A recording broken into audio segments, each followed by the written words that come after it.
ਸਤਿ ਸ਼੍ਰੀ ਅਕਾਲ। ਹਮਦਰਦ ਟੀਵੀ ਦੇਖ ਰਹੇ ਹੋ ਤੁਸੀਂ ਤੇ ਮੈਂ ਹਾਂ ਤੁਹਾਡੇ ਨਾਲ ਗੁਰਜੀਤ ਕੌਰ ਲੈ ਕੇ ਹਾਜ਼ਰ ਹਾਂ ਜੀ ਪ੍ਰੋਗਰਾਮ ਖਾਸ ਮੁਲਾਕਾਤ, ਜਿਸ ਦੇ ਵਿੱਚ ਕਿਸੇ ਪੋਲੀਟੀਸ਼ੀਅਨ ਦੇ ਨਾਲ ਤੁਹਾਡੀ ਮੁਲਾਕਾਤ ਕਰਵਾਈ ਜਾਂਦੀ ਹੈ। ਤੇ ਅੱਜ ਦੇ ਇਸ ਪ੍ਰੋਗਰਾਮ ਦੇ ਵਿੱਚ ਜੋ ਗੱਲਬਾਤ ਕੀਤੀ ਜਾਣੀ ਹੈ ਉਹ ਕੈਨੇਡਾ ਇੰਡੀਆ ਰਿਲੇਸ਼ਨਸ ਨੂੰ ਲੈ ਕੇ ਹੈ, ਜੋ ਹਾਲ ਹੀ ਦੇ ਵਿੱਚ ਚਰਚਾ ਦਾ ਮੁੱਦਾ ਬਣਿਆ ਹੋਇਆ ਵਿਸ਼ਾ ਆ, ਉਹਨੂੰ ਲੈ ਕੇ ਗੱਲਬਾਤ ਇਸ ਪ੍ਰੋਗਰਾਮ ਦੇ ਵਿੱਚ ਜ਼ਰੂਰ ਕੀਤੀ ਜਾਵੇਗੀ। ਗੱਲਬਾਤ ਕਰਨ ਦੇ ਲਈ ਮੇਰੇ ਨਾਲ ਸਕਾਈਪ ਦੇ ਉੱਪਰ ਜੁੜ ਚੁੱਕੇ ਨੇ minister of diversity inclusion and persons with disability ਤੇ ਨਾਲ member of parliament Brampton West so Kamal Khaira ji. ਉਹਨਾਂ ਦੇ ਨਾਲ ਇਸ ਮੁੱਦੇ ਦੇ ਉੱਤੇ ਗੱਲਬਾਤ ਕਰਦੇ ਹਾਂ ਤੇ ਉਹਨਾਂ ਦੇ ਵਿਚਾਰ ਜਾਣਦੇ ਹਾਂ ਕਿ ਉਹਨਾਂ ਦਾ ਕੀ ਕਹਿਣਾ ਆ ਇਸ ਮਾਮਲੇ ਨੂੰ ਲੈ ਕੇ। ਪ੍ਰੋਗਰਾਮ ਦੀ ਸ਼ੁਰੂਆਤ ਕਰਦੇ ਹਾਂ। ਸਤਿ ਸ਼੍ਰੀ ਅਕਾਲ ਮਿਨਿਸਟਰ। ਸਤਿ ਸ਼੍ਰੀ ਅਕਾਲ ਤੇ ਮੇਰੇ ਵੱਲੋਂ ਤੁਹਾਨੂੰ ਅਤੇ ਸਾਰੇ ਹੀ ਦਰਸ਼ਕਾਂ ਨੂੰ ਪਿਆਰ ਭਰੀ ਸਤਿ ਸ਼੍ਰੀ ਅਕਾਲ। ਕੀ ਹਾਲ ਚਾਲ ਮੈਮ? ਜੀ ਬਿਲਕੁਲ ਠੀਕ ਠਾਕ। Hop all is well on your and. ਯਾ ਤੇ ਮੈਮ ਇਹਦੇ ਨਾਲ ਹੀ ਅੱਜ ਦਾ ਜਿਹੜਾ ਆਪਾਂ ਟੌਪਿਕ ਹੈ ਉਹ ਹੈ ਕਿ ਕੈਨੇਡਾ ਇੰਡੀਆ ਰਿਲੇਸ਼ਨਸ ਨੇ ਜਿਹੜੇ ਖਰਾਬ ਹੁੰਦੇ ਜਾ ਰਹੇ ਨੇ। ਪਿਛਲੇ ਸਾਲ ਵੀ ਇਦਾਂ ਦਾ ਜਿਹੜਾ ਮਾਮਲਾ ਹੈ ਉਹ ਆਇਆ ਸੀਗਾ ਤੇ ਹੁਣ ਇੱਕ ਵਾਰੀ ਫਿਰ ਤੋਂ ਕੈਨੇਡਾ ਵੱਲੋਂ ਇੰਡੀਆ ਦੇ ਉੱਪਰ ਇਲਜ਼ਾਮ ਲਗਾ ਦਿੱਤੇ ਗਏ ਨੇ। ਆਰਸੀਐਮਪੀ ਦੇ ਵੱਲੋਂ ਪ੍ਰੈਸ ਕਾਨਫਰੰਸ ਕੀਤੀ ਗਈ ਹੈ ਤੇ ਇੱਕ ਸਟੇਟਮੈਂਟ ਹੈ ਜਿਹੜੀ ਪਬਲਿਸ਼ ਕੀਤੀ ਗਈ ਹੈ, ਤੇ ਕੀ ਤੁਸੀਂ ਪ੍ਰੋਪਰ ਦੱਸ ਸਕਦੇ ਹੋ ਕਿ ਉਸ ਸਟੇਟਮੈਂਟ ਦੇ ਵਿੱਚ ਕੀ ਕਿਹਾ ਗਿਆ ਆ? ਜੀ ਬਿਲਕੁਲ, ਜਿਵੇਂ ਤੁਸੀਂ ਜਾਣਦੇ ਹੋਗੇ earlier this week RCMP commissioner ਨੇ ਬਹੁਤ ਹੀ ਸੀਰੀਅਸ ਕੰਕਲੂਜਨਸ ਸ਼ੇਅਰ ਕੀਤੇ ਪਬਲਿਕ ਦੇ ਨਾਲ, ਜਿਹੜੇ ਕਿ ਡਾਇਰੈਕਟਲੀ ਲਿੰਕ ਕਰਦੇ ਹੈਗੇ ਆ government of India that is link to criminal activity ਜਿਹੜੀ ਕਿ ਆਪਾਂ ਆਪਣੀ ਕਮਿਊਨਿਟੀ 'ਚ ਦੇਖ ਰਹੇ ਹੈਗੇ ਆ। ਇਹ ਇਨਫੈਕਟ ਲਿੰਕ ਡਾਇਰੈਕਟਲੀ ਕਰ ਰਹੇ ਹੈਗੇ ਨੇ ਜਿਹੜੇ ਆਪਣੇ ਡਿਪਲੋਮੈਟਸ ਹੈਗੇ, ਇੰਡੀਅਨ ਡਿਪਲੋਮੈਟਸ, ਜਿਹੜੇ ਕਿ ਆਪਣੇ ਕੈਨੇਡੀਅਨਸ ਦੀ ਇਨਫੋਰਮੇਸ਼ਨ ਕਲੈਕਟ ਕਰਕੇ and they are passing it along to organised criminal groups ਜਿਹੜੇ ਕਿ ਆਪਣੀ ਭਾਈਚਾਰੇ ਨੂੰ, ਸਾਊਥ ਏਸ਼ੀਅਨ, ਆਪਣੇ ਪਾਰਟਿਕੂਲਰਲੀ ਸਿੱਖ ਕੈਨੇਡੀਅਨ ਕਮਿਊਨਿਟੀ ਨੂੰ ਟਾਰਗੇਟ ਕਰ ਰਹੇ ਹੈਗੇ ਨੇ। When it comes to extortion, when it comes to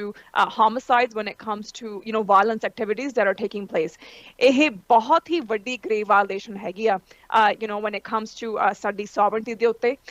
and ਮੈਂ ਸਭ ਤੋਂ ਪਹਿਲਾਂ ਤਾਂ ਧੰਨਵਾਦ ਕਰਨਾ ਚਾਹੂੰਗੀ ਆਰਸੀਐਮਪੀ ਦਾ, ਤੇ ਨਾਲ ਹੀ ਨਾਲ ਜਿੰਨੀਆਂ local police are working actively including Peel Regional Police, Toronto, Edmonton ਅਤੇ Surrey ਦੇ ਅੰਦਰ that are working closely together to be able to hold those that are accountable. ਸਾਡੀ ਸਰਕਾਰ ਹਮੇਸ਼ਾ ਤੋਂ ਹੀ have been working ਕਾਫੀ ਅਸੀਂ ਅਟੈਂਪਟ ਕੀਤੀਆਂ ਹੈਗੇ ਨੇ to work with government of India, ਪਰ ਉਹਨਾਂ ਨੇ ਹਮੇਸ਼ਾ ਹੀ ਰਿਫਿਊਜ਼ ਕੀਤਾ ਹੈਗਾ ਟੂ ਕੋਆਪਰੇਟ। ਇਨਫੈਕਟ ਆਪਾਂ ਕੀ ਦੇਖ ਰਹੇ ਹੈਗੇ ਕਿ ਉਹਨਾਂ ਦੇ diplomats are actively gathering information about Canadians, ਤੇ ਉਹ ਫਿਰ ਨਾਲ ਹੀ ਨਾਲ ਇਨਫੋਰਮੇਸ਼ਨ ਆਰਗੇਨਾਈਜ਼ਡ ਕ੍ਰਿਮੀਨਲ ਨੈਟਵਰਕਸ ਨੂੰ ਦੇ ਰਹੇ ਹੈਗੇ ਜਿਹੜੇ ਆਪਣੇ ਸਾਊਥ ਏਸ਼ੀਅਨ ਅਤੇ ਸਿੱਖ ਭਾਈਚਾਰੇ ਨੂੰ ਟਾਰਗੇਟ ਕਰ ਰਹੇ ਹੈਗੇ ਵਾਇਲੈਂਸ ਦੇ ਅੰਦਰ, ਐਕਸਟੋਰਸ਼ਨਸ ਦੇ ਅੰਦਰ, ਹੋਮਿਸਾਈਡ ਦੇ ਅੰਦਰ। ਅਸੀਂ ਰਿਪੀਟਡਲੀ ਇੰਡੀਆ ਨੂੰ ਕਿਹਾ ਹੈਗਾ to cooperate with us, but they refuse to cooperate. ਇਸੇ ਕਰਕੇ ਸਾਨੂੰ ਜਿਹੜੇ ਕਿ 6 ਡਿਪਲੋਮੈਟ ਹੈਗੇ ਆ ਇੰਡੀਅਨ ਡਿਪਲੋਮੈਟਸ, ਉਹਨਾਂ ਨੂੰ ਐਕਸਪੈਲ ਕੀਤਾ ਮੰਡੇ ਨੂੰ। ਤੇ ਨਾਲ ਹੀ ਨਾਲ ਆਰਸੀਐਮਪੀ ਨੇ ਜਿਹੜੀ ਕਿ ਆਹ ਬਹੁਤ ਹੀ ਪਬਲਿਕ statement independently ਲਿੱਤੀ ਹੈਗੀ ਆ to first and foremost to protect Canadians ਜੀ, so that we can disrupt ਤੇ disable ਕਿ ਜਿਹੜੀਆਂ criminal activities ਜਿਹੜੀ ਬਹੁਤ ਹੀ ਵੱਡੀ threat pose ਕਰਦੀਆਂ ਹੈਗੇ ਨੇ public safety when it comes to Canada, and that is why ਉਹਨਾਂ ਨੇ ਇਹ ਬਹੁਤ ਹੀ public serious findings ਆਪਣੇ Canadians ਦੇ ਨਾਲ share ਕੀਤੀਆਂ। ਤੇ ਪਰ ਮੈਂ really emphasize ਕਰਨਾ ਚਾਹੁੰਦੀ ਹਾਂ ਕਿ ਕਿੰਨਾ ਵੱਡਾ ਇਹ grave violation ਹੈਗਾ ਆ of Canadian sovereignty and the respect of international law ਜਿਹੜੀ ਕਿ ਇੰਡੀਆ ਸਾਡੀ ਕੰਟਰੀ ਦੇ ਅੰਦਰ ਕਰ ਰਹੀ ਹੈਗੀ ਆ। ਇਹ ਅਸੀਂ ਕਦੇ ਵੀ ਟੋਲਰੇਟ ਨਹੀਂ ਕਰਾਂਗੇ।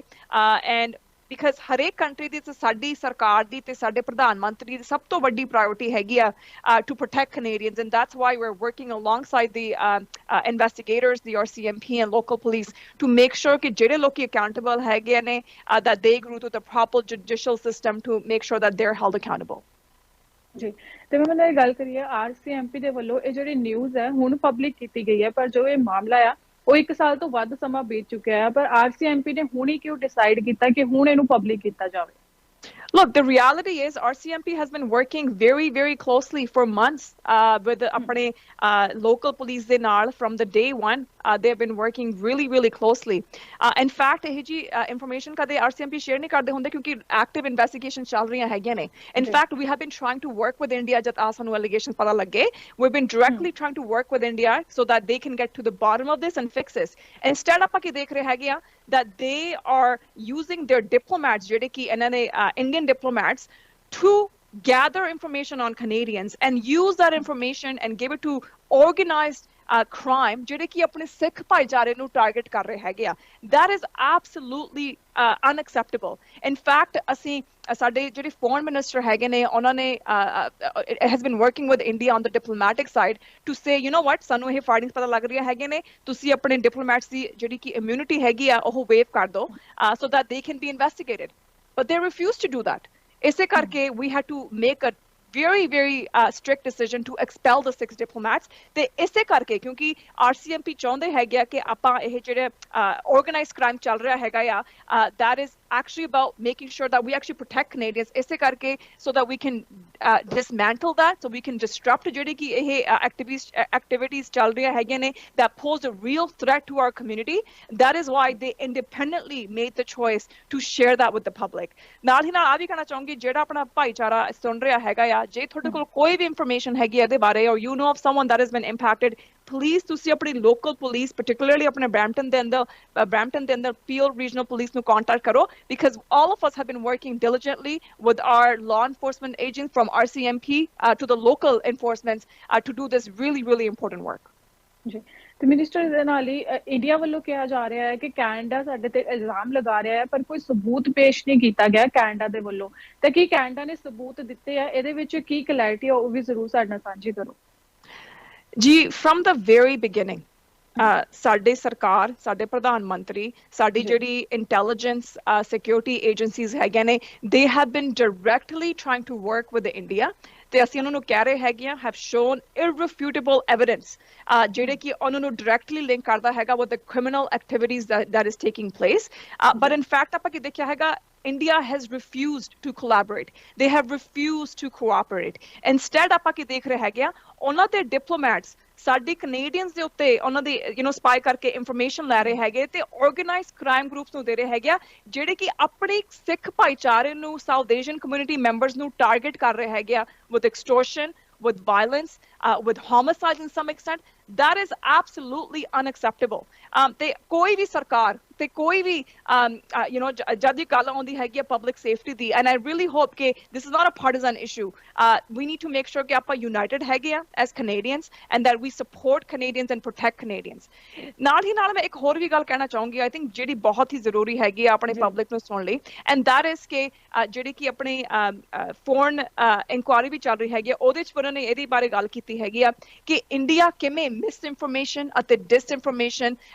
ਆਪਣੇ ਇੰਡੀਆ media propaganda ਲੈ ਕੇ ਆਉਂਦਾ ਹੈਗਾ ਆ that actually targets Canadians ਤੇ ਕਈ ਵਾਰ ਆਪਣਾ ਹੀ ਜਿਹੜਾ media ਹੈਗਾ ਉਹਨੂੰ pick up ਕਰਦਾ ਹੈਗਾ we have to be really careful and make sure that we're not falling into that trap ਕਿ ਜਿਹੜੇ ਆਪਣੀ Canadian sovereignty ਹੈਗੀ ਆ Canadian ਦੀ public safety ਹੈਗੀ ਆ that we're always protecting them that is a fundamental rights of Canadians we're protecting ਤੇ ਸਾਡੀ ਸਰਕਾਰ ਤੇ ਸਾਡੇ ਪ੍ਰਧਾਨ ਮੰਤਰੀ ਜਸਟਿਨ ਟਰੂਡੋ ਤੇ ਸਾਡੀ ਪੂਰੀ ਹੀ caucus is making sure that we're protecting Canadians and to make sure ਕਿ ਜਿਹੜੇ ਲੋਕੀ ਇਹਦੇ ਅੰਦਰ involved ਹੈਗੇ ਆ that they're held accountable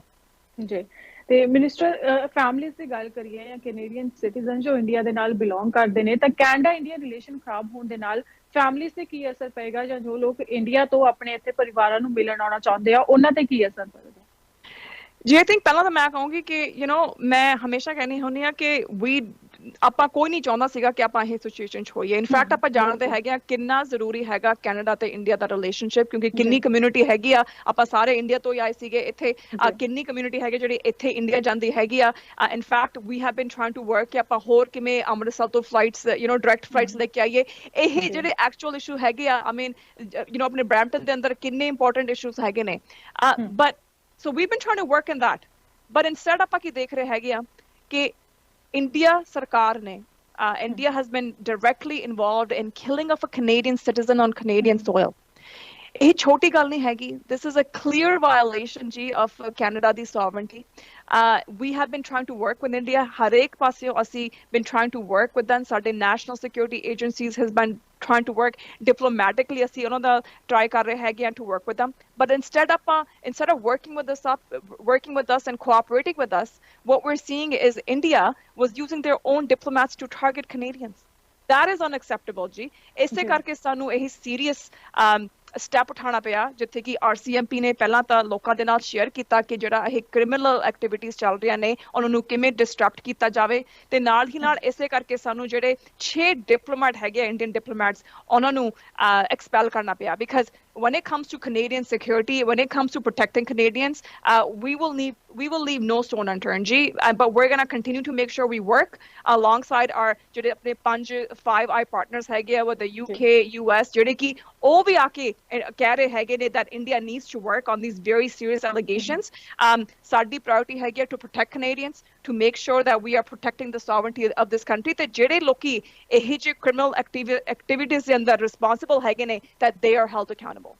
ਜੀ, ਤੇ ਨਾਲੇ ਮੈਮ ਜਾਂਦੇ ਜਾਂਦੇ last but not the least, opposition party ਦੇ ਲੀਡਰ ਪੀਅਰ ਪੋਲੀਐਫ ਦੀ ਗੱਲ ਕਰੀਏ ਤਾਂ ਉਹ ਜਿਹੜੀ ਫੋਰਨ ਇੰਟਰਫੇਰੈਂਸ ਰਿਪੋਰਟ ਆ ਉਹ ਵਿਦਆਊਟ ਸਿਕਿਉਰਿਟੀ ਕਲੀਅਰੈਂਸ ਦੇਖ ਸਕਦੇ ਨੇ, ਪਰ ਉਹਨਾਂ ਦੇ ਲਈ ਕਿੰਨਾ ਜ਼ਰੂਰੀ ਹੈ ਕਿ ਉਹਨਾਂ ਨੂੰ ਸਿਕਿਉਰਿਟੀ ਕਲੀਅਰੈਂਸ ਕਰਾਉਣੀ ਚਾਹੀਦੀ ਹੈ?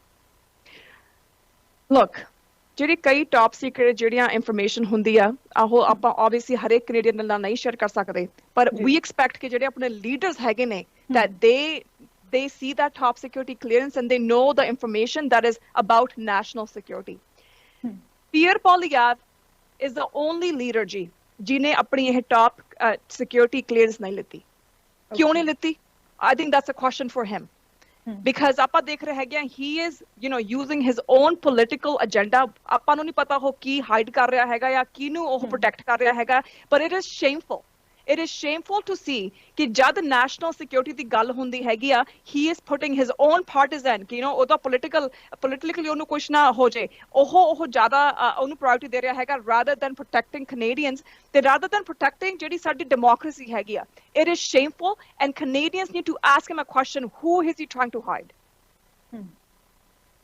ਜੀ, ਤੇ ਇਹਨਾਂ ਨਾਲੇ ਮੈਮ ਹੁਣ ਸਮਾਂ ਇਜਾਜ਼ਤ ਨਹੀਂ ਦੇ ਰਿਹਾ ਹੈਗਾ, ਇਸ ਲਈ ਅੱਜ ਦੇ ਪ੍ਰੋਗਰਾਮ ਦੇ ਵਿੱਚ ਇੰਨਾ ਹੀ ਬੜਾ ਚੰਗਾ ਲੱਗਿਆ ਤੁਹਾਡੇ ਨਾਲ ਗੱਲ ਕਰਕੇ, ਤੇ ਦਰਸ਼ਕਾਂ ਨੂੰ ਵੀ ਤੁਹਾਡੇ ਜਿਹੜੇ ਵਿਚਾਰ ਨੇ ਜ਼ਰੂਰ ਵਧੀਆ ਲੱਗੇ ਹੋਣਗੇ। Thank you so much ma'am.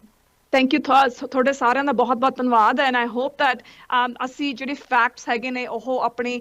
Specially ਅੱਜ ਆਹ ਜਿਹੜਾ ਇਸ਼ੂ ਹੈਗਾ ਇੰਨਾ ਇੰਪੋਰਟੈਂਟ ਇਸ਼ੂ ਹੈਗਾ when it comes to Canadian security ਤੇ national security ਆਪਣੇ Canadians ਦੇ ਲਈ, and I really want to thank ਆਪਣੇ ਜਿੰਨੇ ਵੀ ਮੀਡੀਆ ਪਾਰਟਨਰਸ ਹੈਗੇ ਆ that they don't fall into the misinformation and the disinformation ਜਿਹੜੀ ਕਿ ਇੰਡੀਆ ਪ੍ਰੋਪੇਗੈਂਡਾ ਤੋਂ ਆਉਂਦੀ ਹੈਗੀ ਆ, ਤੇ we are working and staying united to make sure we're protecting Canadians and our sovereignty ਜੀ। ਥੈਂਕ ਯੂ ਜੀ। Thank you ma'am. ਅੱਜ ਸਾਡਾ ਪ੍ਰੋਗਰਾਮ ਖਾਸ ਮੁਲਾਕਾਤ, ਜਿਸ ਦੇ ਵਿੱਚ ਤੁਹਾਡੇ ਮੁਲਾਕਾਤ ਕਰਵਾਈ ਮਿਨਿਸਟਰ ਕਮਲ ਖਹਿਰਾ ਦੇ ਨਾਲ ਤੇ ਉਹਨਾਂ ਦੇ ਵਿਚਾਰ ਸੁਣੇ।